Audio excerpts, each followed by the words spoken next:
Finding Calm in the Chaos. I am Denise Sith, and this is my podcast.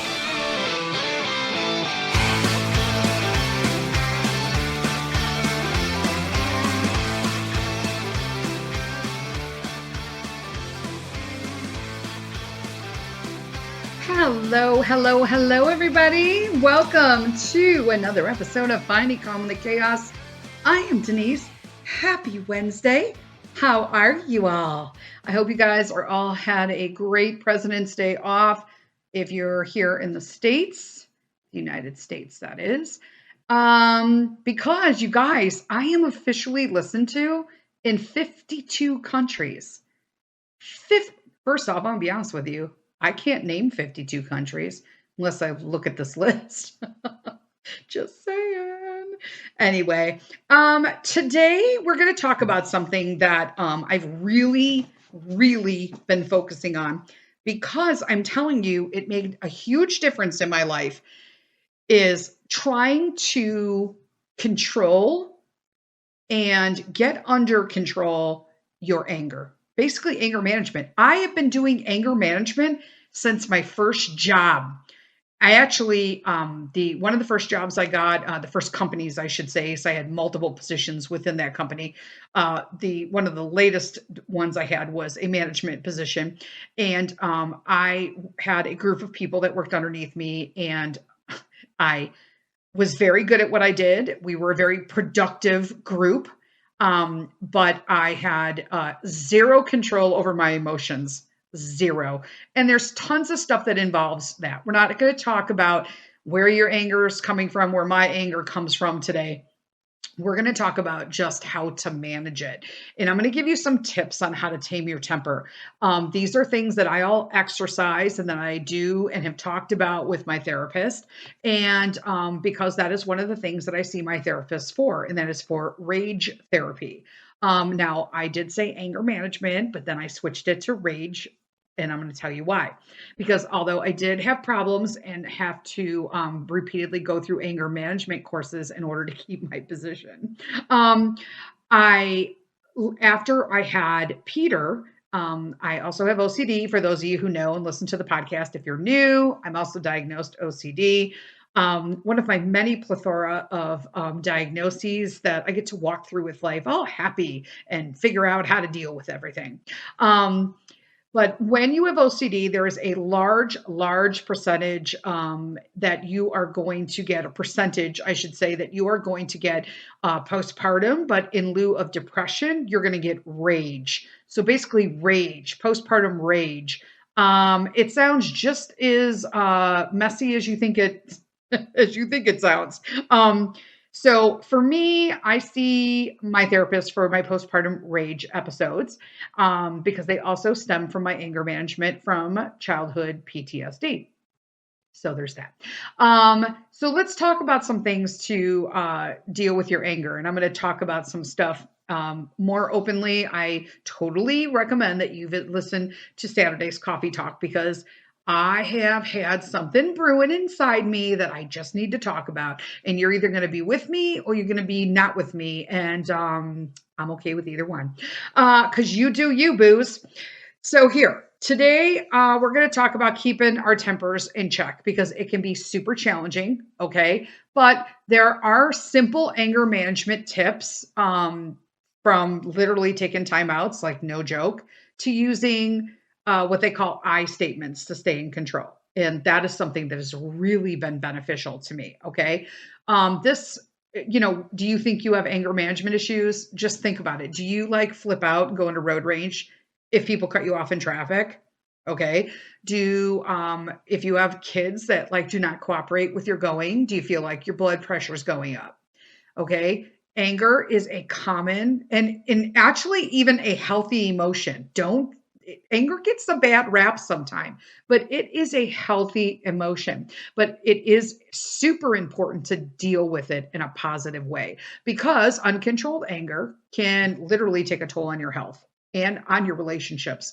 Probably more so on your relationships. It is going to take a toll on your health, but the relationships, it's going to stab it right in the heart. So here are 10 things that I have been working on to help me basically get my anger management under control. So think before you speak. Now, I'm working hard on this because it's super hard. But okay, so I kind of like, for me, this is a double-edged sword for me because in the heat of the moment, it's super easy to say something that you're going to regret later. You need to take a few moments, maybe even minutes, okay, maybe even hours to collect your thoughts before you say anything, okay? And you also, if the positions are reversed, you also have to allow others involved in the situation to do the same, okay? Now, I will tell you that there are circumstances, I'm going to talk about one on Saturday, where people need to be told because it's just it's a total rude situation and it's not okay. Then there are times where you do really need to just nip the bud. Okay, you know what I'm saying? Okay, poop or get off the pot. There's sometimes you just need to poop. Okay, so think before you speak. All right. Number 2, once you're calm, which can be literally sometimes the next day or a couple days. Just, I'm being honest here. Express your concerns, okay? So when you actually start thinking clearly, for me, okay, this is what I'm working on, and I find that I communicate better with Mr. Sith when I do this. I express my the frustration that I've been having, right? It's been building up. I express that assertively, but non-confrontationally. Okay. Because when I'm angry, I tend to be like, you. And I need to like wrap that down. Like it needs to be hit on the head. And that Denise needs to just relax. And what I want to do is I literally just want to be able to think clearly and just get that crazy red fog out.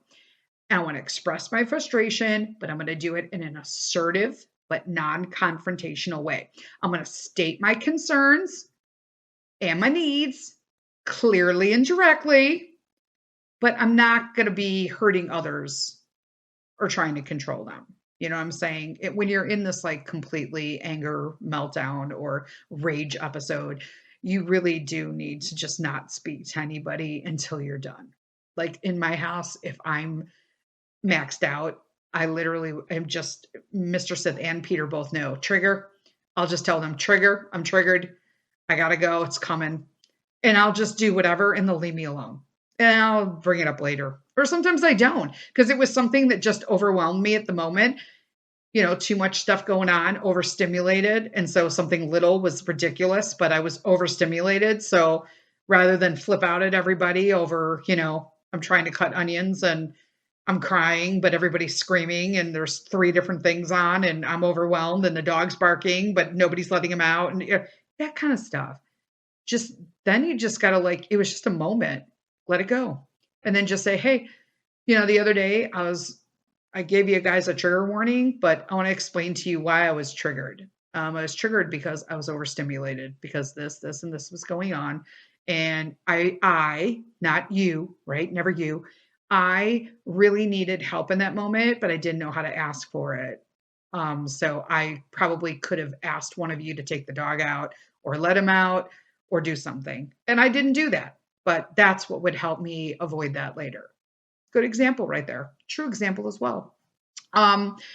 So think before you speak, get calm and then express your concerns.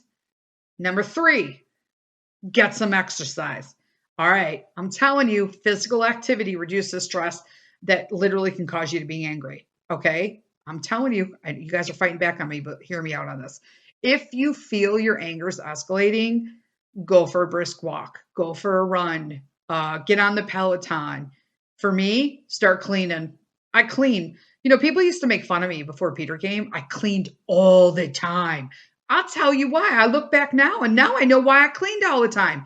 Because it was a physical way for me to move, because you have to understand my lupus was at its worst then. So I had trouble physically exercising, but one of the things that I could do or control in some small capacity was moving through cleaning. Totally makes sense now. I'm doing that once again, although I can do other stuff. I do need to get my ass back on the Peloton. Or spend some time doing other enjoyable physical activities.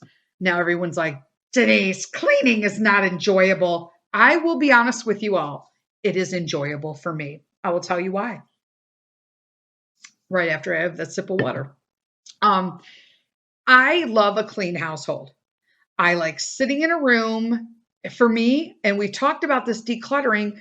This decluttering year has been everything for me because as I'm decluttering, I feel the weight, this emotional stagnant weight that was just on me because I knew that clutter was there. It might have been jammed in my closet. It might have been jammed in my drawers. It might have been jammed in your cabinets or in your closets, but nonetheless, it's there. And you know it's there. Therefore, you're carrying it with you. And so for me, cleaning is a huge release because having that stuff not there means that I'm no longer carrying it with me. So, me personally, cleaning is a huge, enjoyable physical activity because I mean, I'm just saying, it's like for me, washing your sheets, vacuuming, having a clean floor and clean counters and sitting down in your family room, den, living room, whatever you want to call it, and just looking around and everything's just clean and it smells nice. People, that is like, oh, I can just take a nap right there. I can't actually, but I could read a good book and have a cup of tea. You know what I'm saying? So, one, think before you speak. Then, once you're calm, express your concerns, get some exercise. Okay. Number 4, take a time out. Now, this is my trigger. In my house, I just say trigger. I don't know why. It's just a word we came up with. Probably in today's lifetime, trigger probably isn't a great word for it because I'm not triggered where I'm going to like scream and like be like a weirdo. But yeah, I said it. Timeouts aren't just for kids. Just know that. Okay. Give yourself short breaks during the time of the day. Okay. That tend to be stressful. You know, when we're cooking dinner, when we are, trying to do laundry, but 100 things are happening. When all the kids are coming home from school, when you're getting everybody in the car and you're all going to sports and somebody's in the back screaming and everybody's hungry. And, those are the stressful moments. You know which ones are stressful for you at what time of the day. But a few moments of quiet time during those times are going to help you feel better prepared to handle what's ahead without getting like irritated and angry. And, sometimes even, do you ever, like for me, sometimes when I'm super angry, I cry. It's like my body is releasing as much as it can. And the only way it can do that is by crying. I feel like every physical tear that I shed while I'm furious is like my body literally trying to squeeze out all the anxiety through this tiny little drop. I kid you not. Does anybody else do that? Like get totally, just saying, you know what I'm saying? What else? I lost track on my list here. I was like, wait, what is it? Oh, number 5. Okay. So, we're going to recap real quick. Think before you speak, get calm, express your concerns, get some exercise, take a time out. Number 5, identify possible solutions. Okay. Sometimes when I'm in the heat of the matter, okay, I'm in the middle of it, I'm not identifying any possible solutions. So for me, it's easier to do this after I calm down and I look back at it all. In fact, you can really analyze it way better when you're calm. So instead of focusing on what made you mad, I work on resolving the issue at hand. Okay. So does my kid's messy room make me upset? Close the door. This is what it is. I did this to the guest room right now. So the parentals left. I had to clean it all, but right now we're purging the house. So I'm putting stuff in there. I'm using it like Grand Central Station for stuff as we're moving it around into the new places as we're cleaning it up. Close the door. That's what I've done because I can't stand looking at it. I love that the door is open because we have beautiful sun that comes in those back windows in the late afternoon. So I love having the sun. We have sun from both east and west directions in my house. So my house is always lit up and I love it with sunlight. Is your hubby, wife late for dinner every night? Schedule meals later in the evening. Okay. That might work for you. I'm going to be super honest with you. I know this was one of the suggestions that my therapist gave to me, but I will be very honest with you. I cannot eat past 6 o'clock or my body just breaks down. I eat between 5 and 5:30, at latest 6 o'clock. Mr. Sith knows that. And on days that he does have to work late, Peter and I will eat and he will have stuff that's left over. You know what I'm saying? Like his stuff is kept and then he can heat that up when he gets home. But I cannot eat late like that. And I actually don't encourage eating late. Eating after 6 o'clock is a maximum. If you eat after 6 o'clock, it's really not healthy, especially for children. Just saying, that's a whole nother thing. Or like we do, agree. So if you're either going to prepare, if it's just you and your partner and you want to eat late with him, that's great, or her.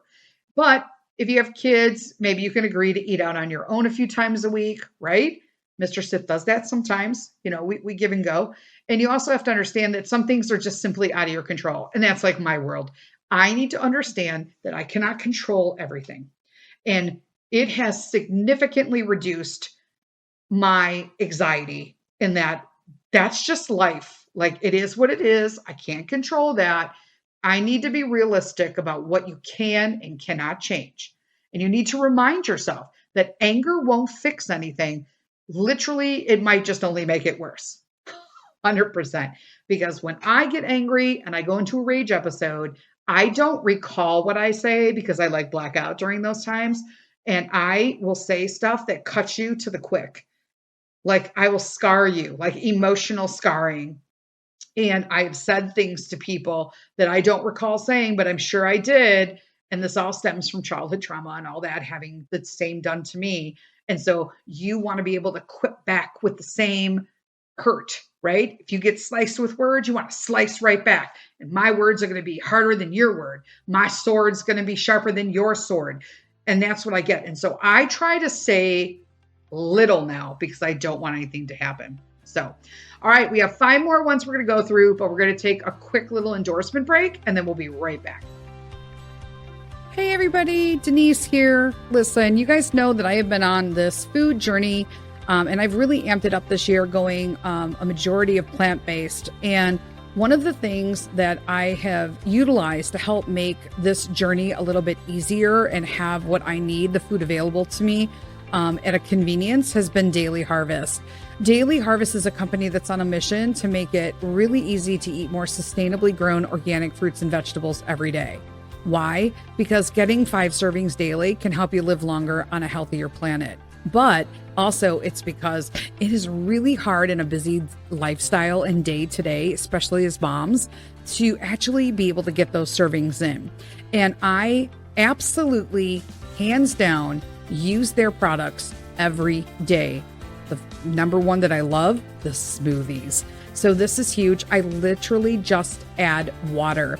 My favorite of all time is the cinnamon, the carrot cinnamon. That's what it is. It tastes like a carrot cake. Except it's good for you. And they have tons of them. They have a cold brew options. They have greens options. They have just fruit options. They have super acai options and all of these different, whatever fits your lifestyle, they have. I can offer to you guys a personal code that I have that is just like everybody else can get one. You can get one as well if you sign up for the product and pass it on to someone that you know. You can get up to $65 off on your first order, depending on what meal plan or products that you selected, by just using the code RE-K4LMG46 at checkout. Again, I will put the code below on the podcast for people to copy.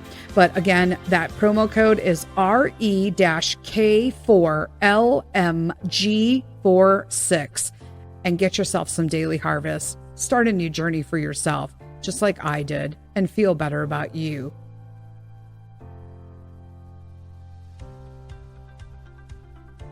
Hello, we are back. We're back. Okay, so we are talking about anger management today. We went through one of the, I've got a list of 10 things, right?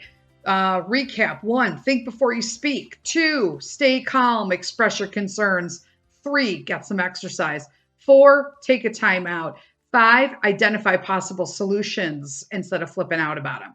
We're going to move on to number 6, which is stick with I statements.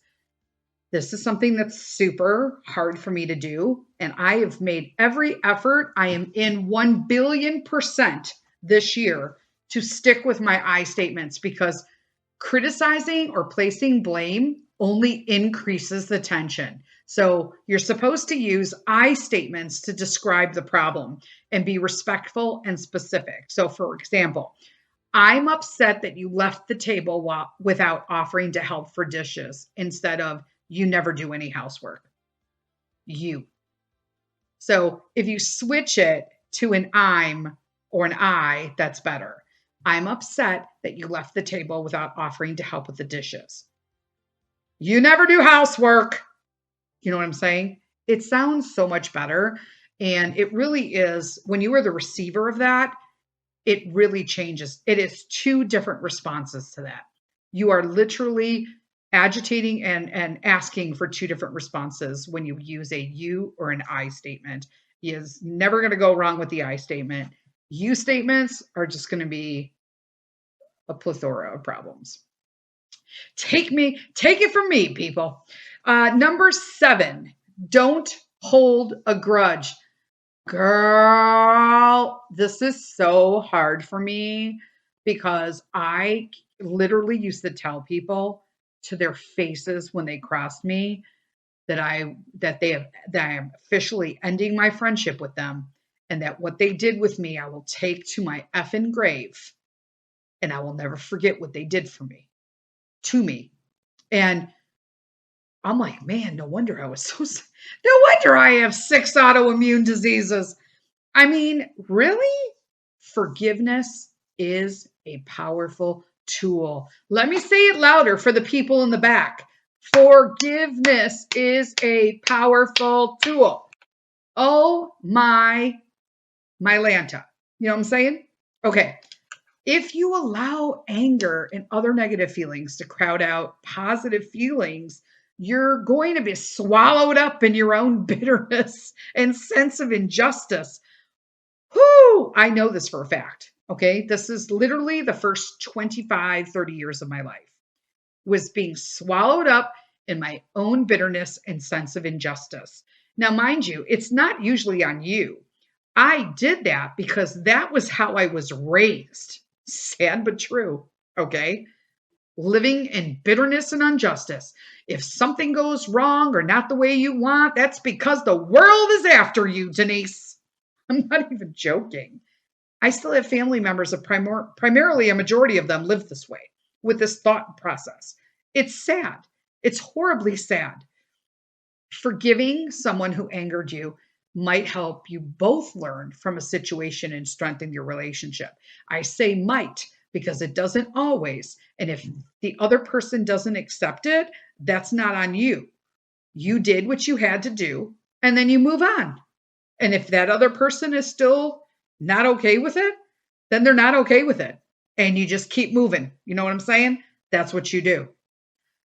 Number 8, use humor to release tension. This is my life, my friends.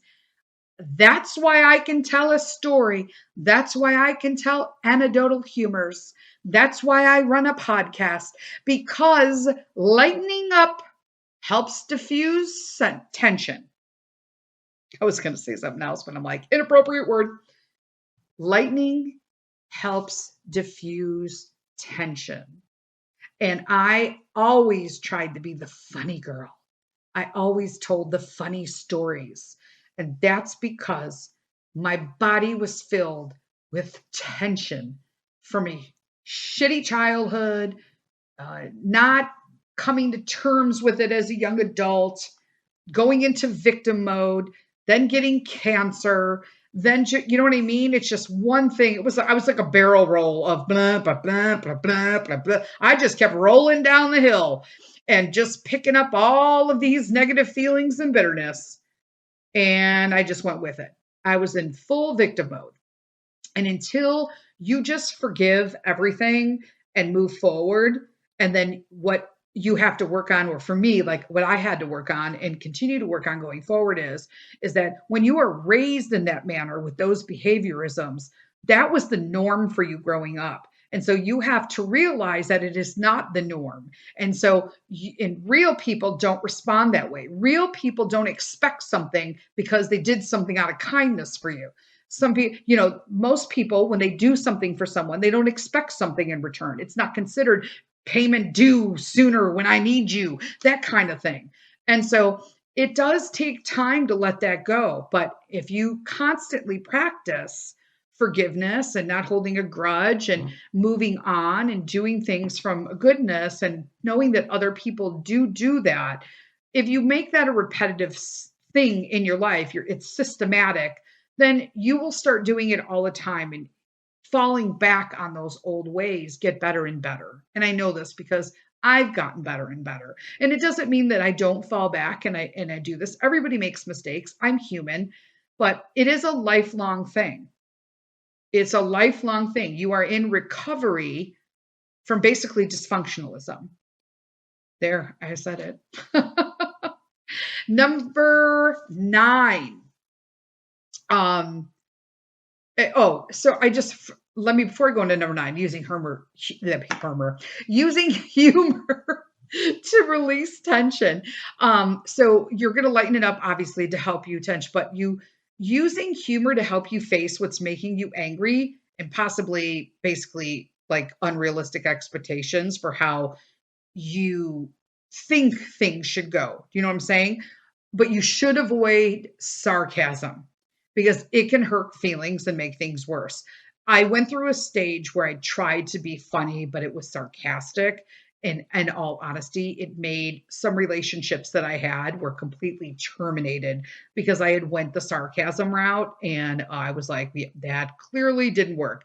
And then I was like, hey, I tried to make light of the situation, but it wasn't, when you look at it in a clearer mind, it clearly was sarcasm, and it was basically, I provoked them to move away. I wouldn't have wanted anybody to state that to me. So avoid sarcasm. Humor's okay. All right. 9, practice relaxation skills. Okay. So for most people will do like yoga and chill and all that. And when you have a type A personality, like myself, and you're OCD, it is very, very hard to relax. So you must practice relaxation skills, because when your temper flares, you need to put those relaxation skills to work. And if you don't have any, that can be a problem. Okay. Now, a lot of people practice like deep breathing, imagining a relaxing scene, repeating like a calming word, like phrases like I used to do, take it easy, listening to music, writing in a journal. Lots of people like yoga, whatever it takes to encourage relaxation in you.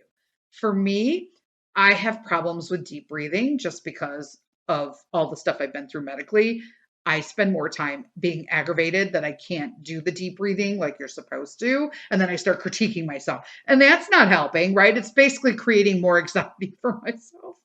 So I will imagine a relaxing scene, or I will go to YouTube and find a walkthrough meditation scene. That I can do because I am super good at visualization. And so I can like daytime visualize with the best of them. I just need like 5 minutes and I can create a whole world in my head. So when they walk me through a relaxation, I can do those. Those help dramatically.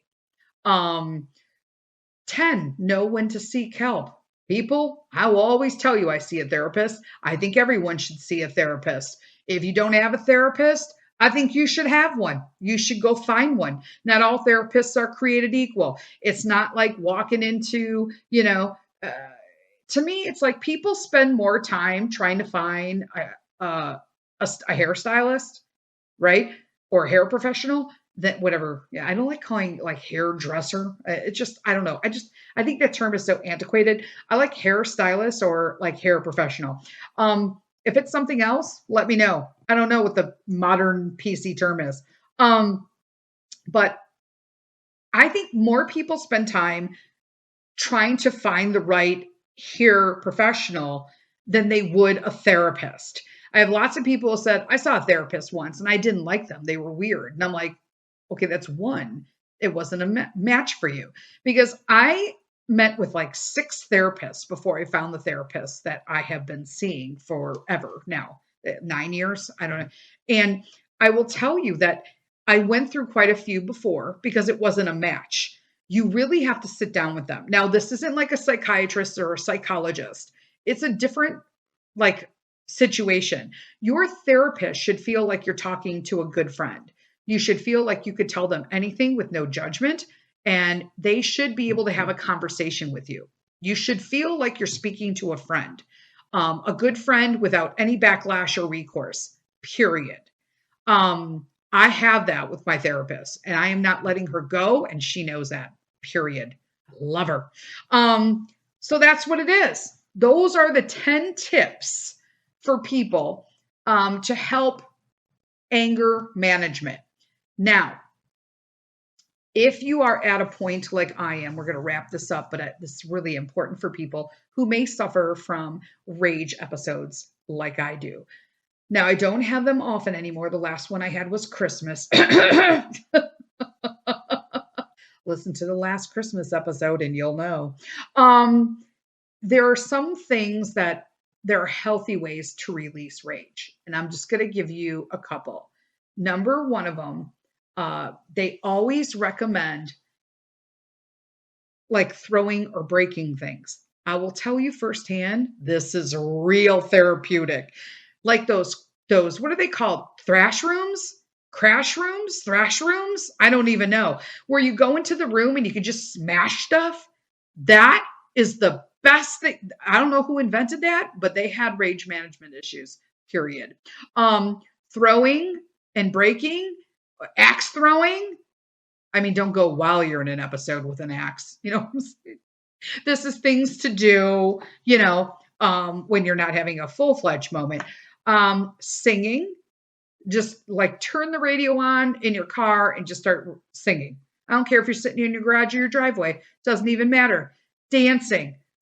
Put the music on. Start dancing around your house. It doesn't matter. Those things on a regular basis are healthy ways to release rage, even if you're not in a movement. Tough workouts, journaling, drawing or painting.